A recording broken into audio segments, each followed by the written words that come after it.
Hello everyone, welcome to my channel Crack GPAT and Hyperg with tips and tricks. Today I am giving lecture on rheology जो कि बहुत ही important है for competitive exam as well as for theoretical portion. तो इसमें रियो का मतलब क्या है? Flow and logy का मतलब क्या है? Study. That means study of flow of liquid. तो rheology is a science which deal with the flow of liquids and deformation of solids.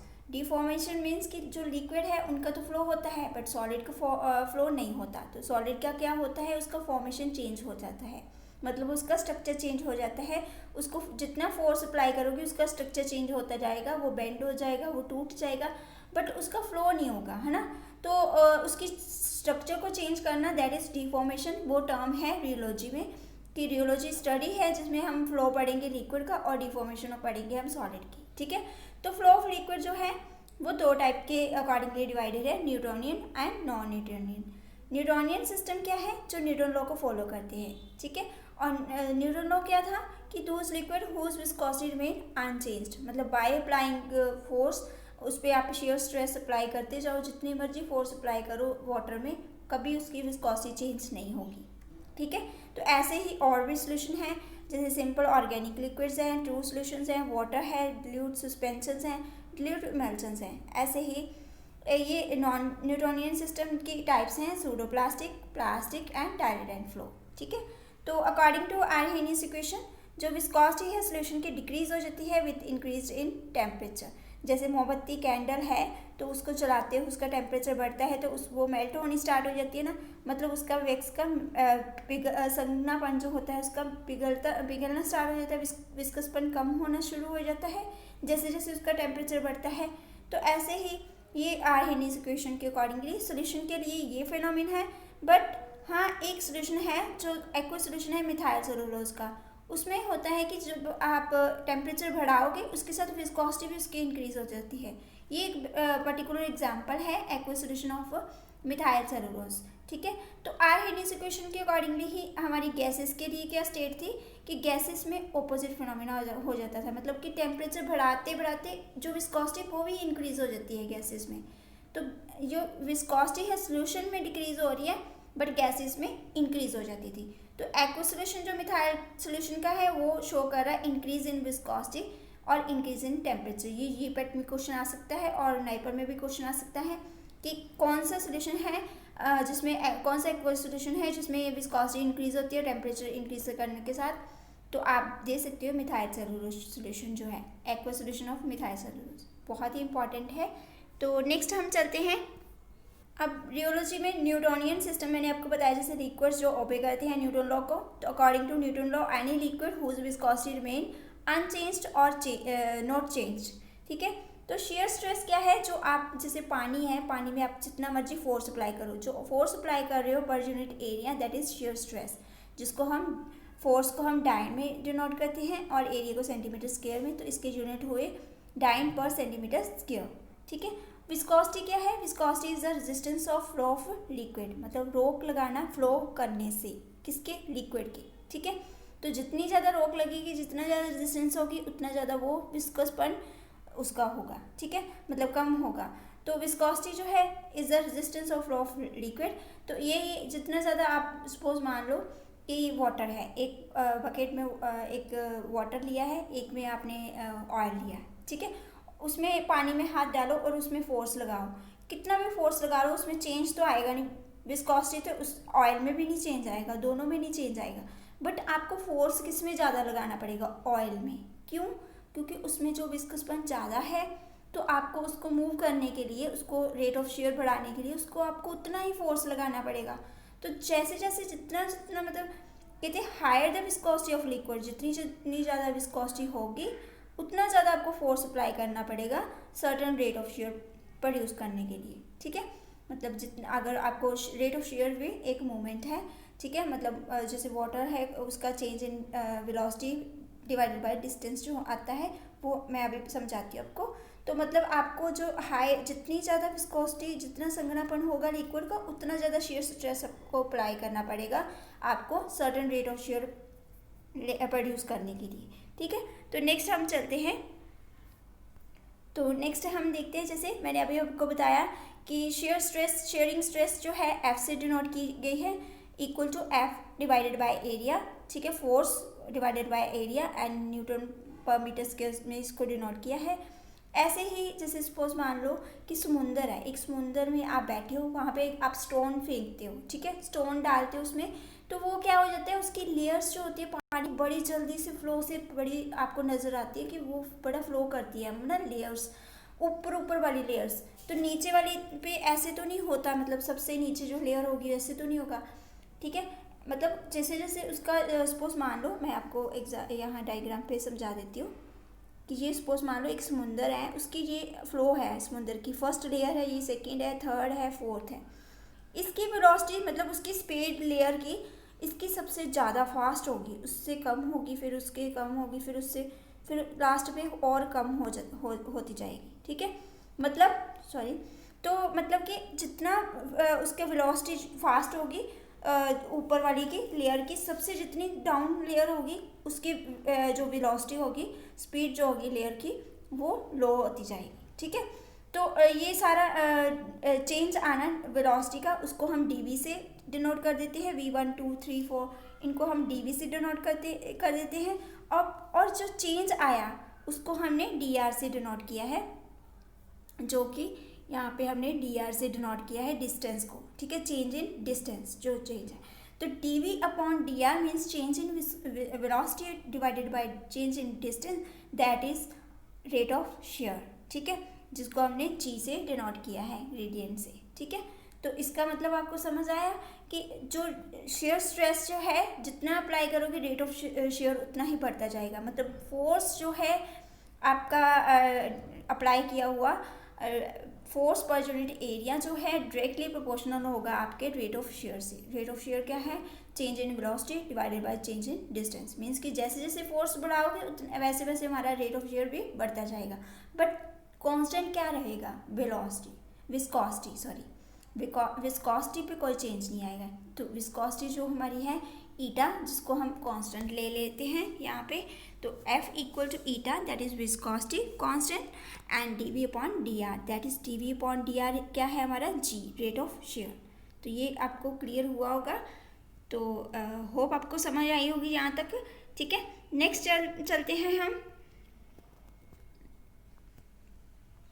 Next है हमारे विस्कोसिटी के यूनिट जो कि पॉइज होते हैं और सेंटीपॉइज से डिनोट किए जाते हैं। तो बट जो काइनेमेटिक विस्कोसिटी होती है उसका फॉर्मूला आता है absolute viscosity of liquid upon density of liquid, ठीक है। इसके unit stoke and centistoke से लिए जाते हैं और ये हमेशा न्यूटोनियन फ्लूइड को फॉलो करती है। किनेमेटिक विस्कोसिटी हमेशा न्यूटोनियन फ्लूइड के लिए डिनोट की जाती है, जबकि जो अपेरेंट विस्कोसिटी होती है वो नॉन न्यूटोनियन फ्लूइड के लिए होती है, मीन्स कि जो न्यूटन लॉ को फॉलो नहीं करती उनके लिए होती है। तो नॉन न्यूटोनियन के लिए कौन सी विस्कोसिटी है, अपेरेंट, एंड जो किनेमेटिक है वो किसके लिए है, न्यूटोनियन के लिए, ठीक है। ये भी आपको क्वेश्चन आता है और इसके यूनिट पूछे जाते हैं किनेमेटिक विस्कोसिटी के। स्टोक और centistoke are units of kinematic viscosity, ठीक है। तो नेक्स्ट मूव करें कि टेम्परेचर एंड विस्कोसिटी का क्या इफेक्ट होता है। जैसे मैंने आपको अभी जस्ट बताया कि इंक्रीज करेंगे टेम्परेचर तो विस्कोसिटी हमारी डिक्रीज होगी, जैसे ही सॉल्यूशन की विस्कोसिटी डिक्रीज होगी जो गैसेस है उनकी विस्कोसिटी इंक्रीज होगी, ठीक है। तो इसमें हमने जैसे डिनोट किया है मैंने कि जो इंक्रीज इन टेम्परेचर तो विस्कोसिटी जो लिक्विड की है वो डिक्रीज होगी, यहाँ पे इंक्रीज करेंगे तो यहाँ पे भी विस्कोसिटी जो होगी गैसेस की भी इंक्रीज होगी, ठीक है। लिक्विड और गैसेस में ऑपोजिट फिनोमिना है, जैसे मैंने अभी आपको पीछे भी बताया था। तो नेक्स्ट आर्हेनियस इक्वेशन जो है वो है हमारी ईटा जो विस्कोसिटी है equal to A that is constant, depend करता है molecular weight and molecular volume पे। ई हमारी एक्टिवेशन एनर्जी है, आर हमारा गैस कांस्टेंट है एंड टी हमारा टेम्परेचर है। ई हमारी एक्टिवेशन एनर्जी जो नेगेटिव में है यहाँ पे A E negative E divided by R T, this is the equation of Arrhenius equation, ठीक है। बहुत ही इंपॉर्टेंट है ये इक्वेशन, आपको आप इसका स्क्रीनशॉट भी ले सकते हो, बहुत इंपॉर्टेंट इक्वेशन है, इसको माइंड में रखना है आपने।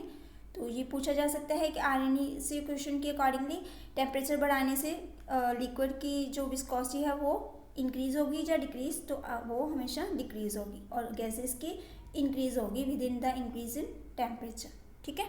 तो नेक्स्ट हम मूव करते हैं। अब बात आई फ्लूइडिटी की। फ्लूइडिटी मीन्स कि फ्लूइडिटी क्या होती है? फ्लूइड देखा है कभी आपने? फ्लूइड जो है, सपोज मान लो सॉलिड्स हैं, सॉलिड का फ्लूइड होगा, वो रिजिड होते हैं, फ्लूइडिटी उसकी होगी बट लेस होगी, बहुत कम होगी, मतलब फ्लो उनका होगा नहीं होगा, है ना, कम होगा उनका। तो जो लिक्विड और गैसेस जो हैं उनका फ्लो जो होगा, फ्लूइडिटी बहुत फास्ट होगी। क्यों? क्योंकि उनकी इंटरमॉलिक्यूलर फोर्सेस बहुत वीक होते हैं, है ना। तो जो सॉलिड है उनकी इंटरमॉलिक्यूलर फोर्सेस स्ट्रॉन्ग होते हैं, इसीलिए तो वो रिजिड होते हैं। तो इसलिए इनकी जो विस्कोसिटी है जो वो किस पे डिपेंड करेगी? Reciprocal of viscosity is the fluidity. तो फ्लूइडिटी को हम फाई से डिनोट करते हैं।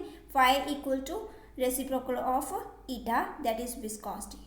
ठीक है, डेफिनेशन आपको माइंड में रहेगी। Fluidity is the reciprocal of viscosity. बहुत ही इंपॉर्टेंट है ये, आपको पूछा जा सकता है। तो आप इसको अगर 2 नंबर में क्वेश्चन आता है थ्योरेटिकली, तो आप इसको ऐसे डिस्कस कर सकते हो कि सॉलिड में लेस फ्लूइडिटी होती है due to intermolecular forces, and liquid gases में फ्लो ऑफ मॉलिक्यूल्स जो है हाई फ्लूइडिटी होती है due to weak intermolecular forces. तो इसलिए उसमें फ्लूइडिटी जो है ज़्यादा इंक्रीज हो जाती है। ठीक है, फ्लूइड में जो लिक्विड्स हैं। ठीक है, तो नेक्स्ट है हम पढ़ते हैं इसमें सिस्टम। नॉन न्यूटोनियन सिस्टम क्या है हमारा?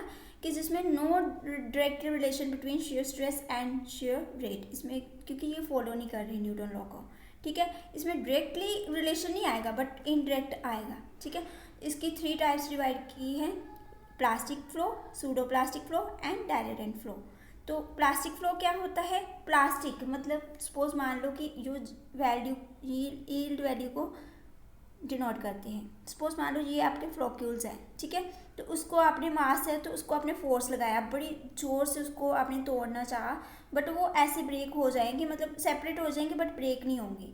ठीक है, उनको ब्रेक करने के लिए आपको और फोर्स लगाना पड़ेगा उतना ही, तो उसको बोलते हैं यील्ड वैल्यू। ठीक है, यील्ड वैल्यू क्या होती है? जो इक्वल टू होती है जो इंटरनल रेजिस्टेंस को फोर्स, शेयर फोर्स अप्लाई किया, वो इक्वल टू फोर्स जो आपने दोबारा अप्लाई किया ब्रेक करने के लिए, दैट इज यील्ड वैल्यू, जो सेपरेशन के लिए हमें यूज़ की जाती है। मतलब मॉलिक्यूल्स को इस डायरेक्शन में इस कन्वर्ट करने के लिए आपको फोर्स अप्लाई करना पड़ा, और इसको ब्रेक करने के लिए जो फोर्स अप्लाई करना, ये हमारी होगी यील्ड वैल्यू। ठीक है, तो ये कौन फॉलो करता है? Plastic flow.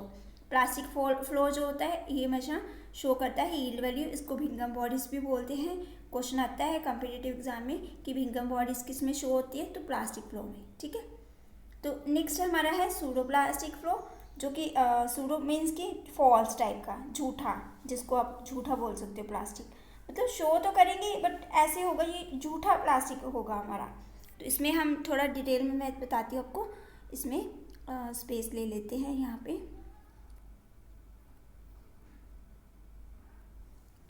तो जैसे मान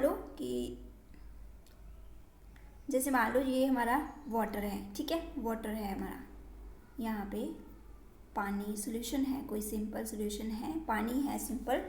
तो इसमें आपने कोई पॉलीमर ऐड किया। पॉलीमर आपने कौन सा लोगे आप?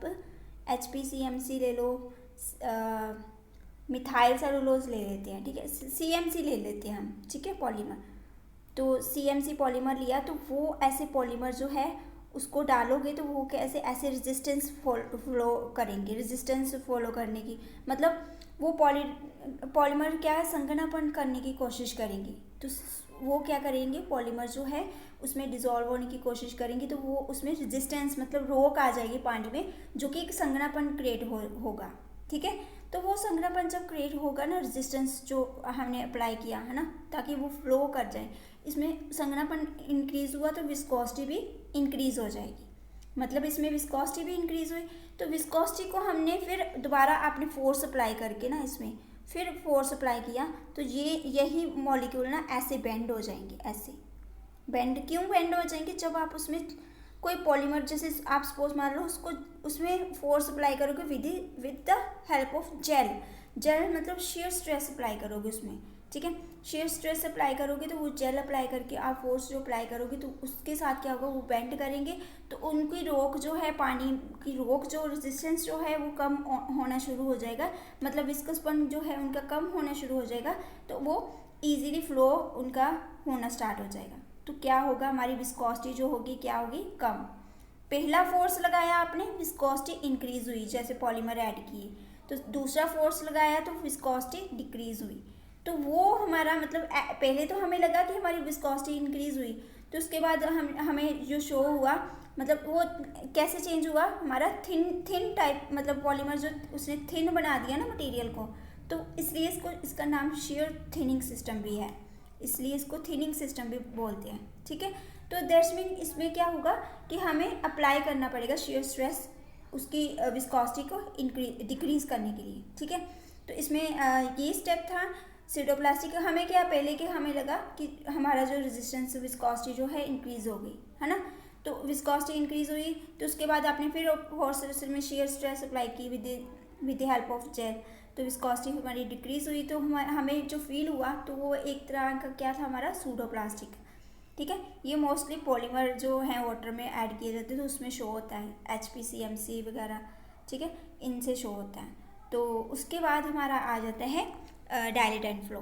तो डायलेट एंड फ्लो की हम यहाँ पे मैं बना देती हूँ, उधर स्पेस कम है।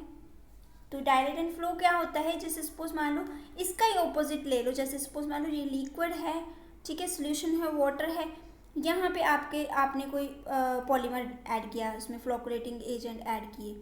ठीक है, तो वो क्या करेंगे, उसमें उसके साथ क्या होगा, जब उसमें फोर्स अप्लाई होगा तो वो मॉलिक्यूल्स जो हैं उसमें वॉइड स्पेस जो है वो क्रिएट होगी, मतलब वो मॉलिक्यूल्स जगह बनाने की कोशिश करेंगे।